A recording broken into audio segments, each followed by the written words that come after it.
Sibonile-ke la ey'nkundleni zokuxhumana kutrenda uDuduzane Zuma kanye noJacob Zuma bendawonye. Kangangokuthi abantu bese bethi nje basho ukuthi bona le organization vele uZuma ivulela umndeni wakhe. Bathi nje nento abayenza ukuthi bangangeni kumkhonto wesizwe iyona leyo ukuthi bebebona ukuthi le organization eyomndeni. Uthi-ke umlisi okhuluma kule video vele bona kade babesho ukuthi njengoba bejoyina umkhonto wesizwe abajoyinanga umuntu bajoyine iqembu. Futhi noma ngathiwa kuthathwa iy'nqumo nje zokuthi uDuduzane Zuma bafuna ukumenza upresident bathi bona nje abayibona inkinga as long as ejoyine umkhonto wesizwe naye. Kupho pha uDuduzane Zuma lapha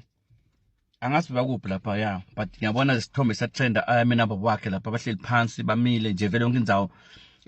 namanane sayithi ngibona shena Duduzane Zuma something like that and abantu abaningi bathi sasho vele ukuthi it's a family organization vele thina sibona family that's why singangenanga is a family organization siyabona patata even aba wakho masebenza emayini first person ufuna mfake emsebenzini ufuna afake umntwana akasebenze kuze lempilo ichubeka thina simkhonto wesizwe satshela ukuthi Zuma or no Zuma samba nemkhonto wesizwe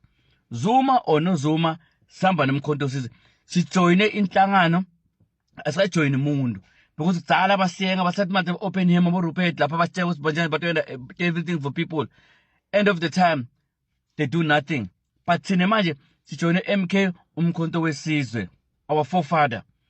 either Zuma or no Zuma thina solo siyaphambili we are on the right track. Wena utshele ukuthi wena he uDuduzane khona manje uba president is fine as long akula ku MK yethu is fine noma afaka yini lapha ku MK is those leaders fine akuna sitimele sihamba singana enhloko so yena toba inhloko yethu no problem Zuma or no Zuma thine samba ne MK